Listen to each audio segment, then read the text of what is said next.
Benarkah kalender Islam tidak sampai tahun 1500 Hijriah? Padahal sekarang sudah tahun 1438 Hijriah. Berikut ini kajiannya. Tidak terasa kita hidup di penghujung zaman. Rasulullah Shallallahu Alaihi Wasallam berkata, zaman itu dibagi 5. 1. Zaman Nubuwah. Zaman kenabian diawali dari zaman Nabi Adam alaihi salam sampai baginda Nabi Muhammad Shallallahu Alaihi Wasallam. 2. Zaman Khilafah. 1. Dipimpin sahabat-sahabat Nabi Abu Bakar, Umar, Utsman dan Ali radhiyallahu anhu. 3. Zaman Al-Mulka, kerajaan. Berakhir runtuhnya dinasti Utsmani di Turki, kalau di Indonesia Majapahit, Sriwijaya, Galuh dan sebagainya. 4. Zaman Jababirot. Zaman kebebasan maksiat di mana-mana dan kita hidup di zaman ini. Fitnah bertebaran untuk melemahkan kaum muslimin. Era fitnah terbesar akan terjadi saat Dajjal muncul. Orang-orang yang tidak cakap atau zalim menjadi penguasa, pemimpin. Jumlah umat Islam banyak tapi bagaikan buih di atas laut, sedikit yang berjihad untuk membela Islam. Zaman ini sudah terjadi dan sedang kita jalani. Astagfirullah. 5. Zaman Khilafah. 2. Zaman yang mana suasana seperti pada zaman Rasulullah Shallallahu Alaihi Wasallam. Nanti umat Islam akan dipimpin Imam Mahdi, hanya berlangsung lebih kurang 9 tahun. Pada zaman ini pula Dajjal muncul. Nabi Isa alaihi salam juga muncul, ditugaskan untuk membunuh Dajjal dan mengislamkan orang-orang kafir atau Nasoro. Para ulama hadis memprediksi tentang usia umur umat Islam. 1. Ibnu Hajar Asqalani, seorang ulama pakar hadits. Kitab beliau yang populer di Indonesia adalah Fathul Bari. Beliau berkata umur umat Islam sampai 1476 Hijriah. 2. Imam Asyuyuti, beliau mengatakan umur umat Islam sampai 1477 Hijriah. 3. Ibnu Hajar Hambali, kata beliau umur umat Islam lebih dari 1400-an namun tidak sampai 1500 Hijriah. Allahu Akbar, sekarang umur umat Islam sudah sampai pada 1437 Hijriah. Hari kiamat tidak ada yang tahu termasuk Rasulullah Shallallahu Alaihi Wasallam. Namun mengenai umur umat Islam, Rasulullah sudah memberi bocoran tidak sampai 1500 Hijriah. Kelak di akhir zaman Allah Subhanahu wa Ta'ala akan wafatkan serentak umat Islam di muka bumi dan yang tersisa hanyalah orang kafir yang akan menyaksikan hancurnya bumi, gunung, laut, langit dan seluruh alam. Baca surat Al-Qoriyah, Al-Qiyamah, Al-Waqiah. Di antara tanda kiamat kata Rasulullah Shallallahu Alaihi Wasallam akan muncul duhon, kabut hitam yang menyelimuti bumi selama 40 hari 40 malam. Lalu sahabat bertanya, ya Rasulullah, kapan itu terjadi? Kata baginda Nabi Shallallahu Alaihi Wasallam, itu terjadi apabila yang pertama kalau penyanyi wanita bermunculan di mana-mana. Yang kedua kata Rasulullah Shallallahu Alaihi Wasallam, kalau alat musik dicintai oleh umatku dan minuman keras di mana-mana. Saudaraku, tanda-tanda di atas sudah muncul semua sekarang. Mumpung masih ada waktu, mari segera benahi diri.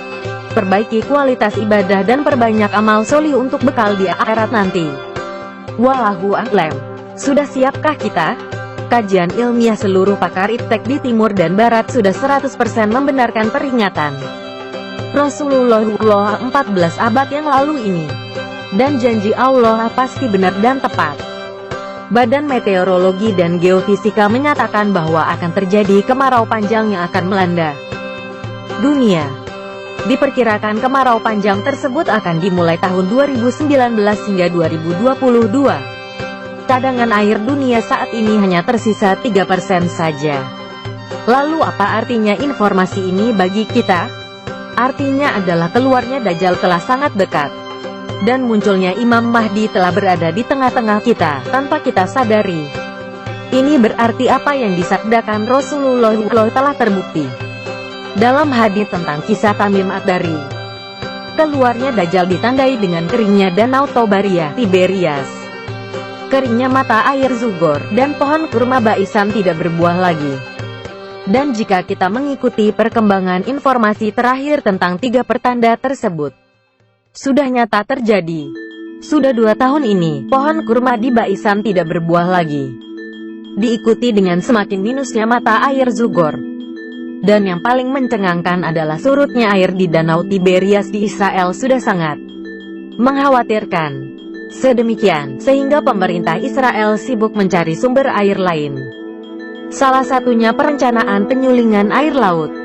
Dalam hadits lain dikatakan bahwa Dajjal akan keluar dari sarangnya ditandai setelah terjadi kemarau dan kekeringan selama kurun 3 tahun. Dan sebagaimana disebutkan di atas, bahwa Badan Meteorologi dan Geofisika telah memperkirakan kekeringan panjang akan dimulai tahun 2019 hingga 2022. Jika di antara kita ada yang pernah berhaji dari tahun 2011, 2012, 2013, 2014, maka insya Allah pernah berjumpa dengan calon Imam Mahdi di dekat Ka'bah. Dan hanya orang-orang khusus saja yang mengetahui tanda-tandanya. Dan kemunculan Imam Mahdi ini seperti yang pernah dinubuahkan oleh Rasulullah adalah ditandai wafatnya raja yang namanya bermakna nama hewan.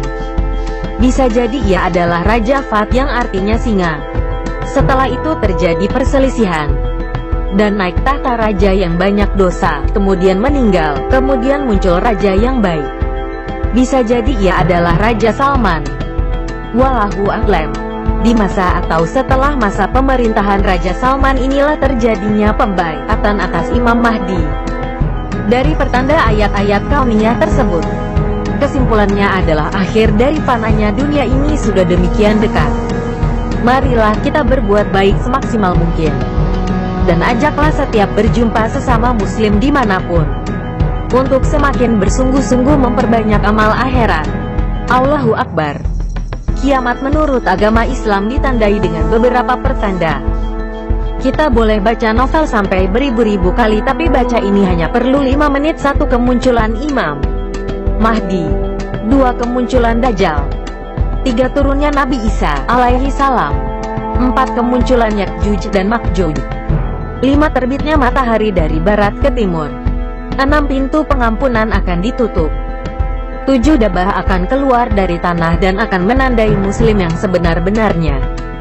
8. Kabut selama 40 hari akan mematikan semua orang beriman sejati sehingga mereka tidak perlu mengalami tanda-tanda kiamat lainnya. 9. Sebuah kebakaran besar akan menyebabkan kerusakan.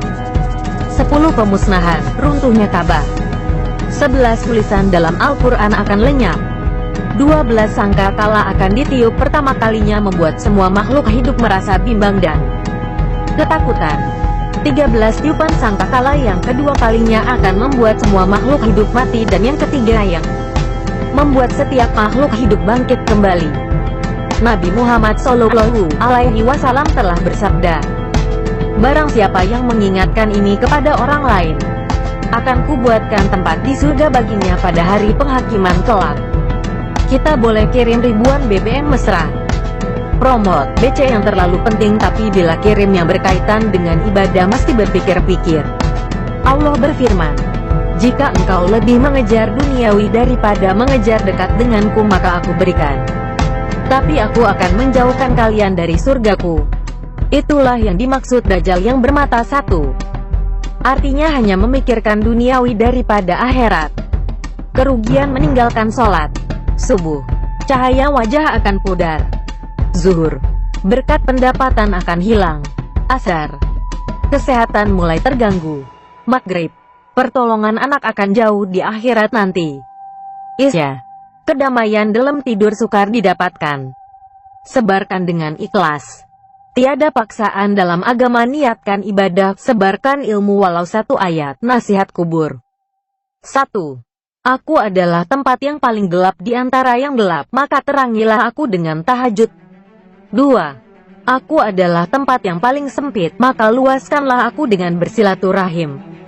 3. Aku adalah tempat yang paling sepi, maka ramaikanlah aku dengan perbanyak baca Al-Quran. 4. Aku adalah tempatnya binatang-binatang yang menjijikan, maka racunilah ia dengan amal sedekah. 5. Aku yang menghimpitmu hingga hancur bila mana tidak sholat. Bebaskan himpitan itu dengan sholat. 6. Aku adalah tempat untuk merendammu dengan cairan yang sangat amat sakit. Bebaskan rendaman itu dengan puasa. 7. Aku adalah tempat munkar dan nakir bertanya. Maka persiapkanlah jawabanmu dengan perbanyak mengucapkan kalimat La ilaha illallah. Kirim video ini semampumu dan seikhlasmu kepada sesama muslim. Sampaikanlah walau hanya pada satu orang. Karena, saat kamu membawa Al-Quran, setan biasa-biasa saja. Saat kamu membukanya, syaitan mulai curiga. Saat kamu membacanya, ia gelisah. Saat kamu memahaminya, ia kejang-kejang. Saat kamu mengamalkan Al-Quran dalam kehidupan sehari-hari, ia stroke. Terus dan terus baca dan amalkan agar syaitan stroke semuanya juga jantungnya dan mati. Ketika Anda ingin menyebarkan ini, lagi-lagi syaitan pun mencegahnya. Syaitan berbisik, sudahlah tak usah disebarkan. Tak penting, buang waktu saja. Tak mungkin akan dibaca sekecil apapun amal ibadah, Allah Subhanahu wa Ta'ala menghargainya. Yang mensare ini semoga menjadi amal, amin.